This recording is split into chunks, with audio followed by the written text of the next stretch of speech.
এখানে আমার কথা শোনা যাচ্ছে না, তো এক্সট্রা আমি উঠিয়ে দিলাম। আমি এটা বলছিলাম আমাদের বাড়ির পাশে কালী পুজো বড়ো করে হয় মেলা, তো এই জন্য এখানে আমি এসেছি বাড়িতে, বাপের বাড়িতে। তো আমার ছেলে চুলের মানসিক করা আছে, তাই 2 দিন কিছু খাওয়া হবে না। আজকেও সারাদিন কিছু খাওয়া হয়নি, কালকেও হবে না, পরশু দিন চুল নামিয়ে খাবো। এই দেখো, একে দেখো, কিছু একটা পেয়ে গেলেই হলো, ঢোল বাজাচ্ছে।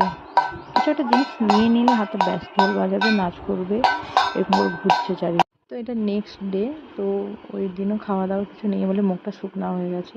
তো আমি একটু মুখে মাস্ক মেখেছিলাম, পুজো তো তাই কিছু হয়নি করা সেরকম, তাই বাড়িতেই একটু করে নিচ্ছিলাম, ভালো লাগছিল না। স্নান করে এসে দিয়ে এখন আমি একটু নেল পলিশ পরে নিলাম, জানি না কেমন আছে, যেরকম পাচ্ছি করে নিই। এখন একটু বসে, আজকে পুজো, আমাদের কিছু খাওয়া হয়নি, কালকেও খাওয়া হয়েছিল না, আজকেও খাওয়া হয়নি।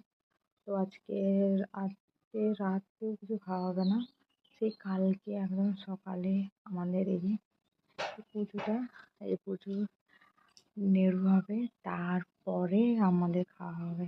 2 দিন এখন ঠিকমতো খাওয়া নেই, তো এটাই পুজো, আমাদের কালী পুজো হচ্ছে তো ওই কারণে।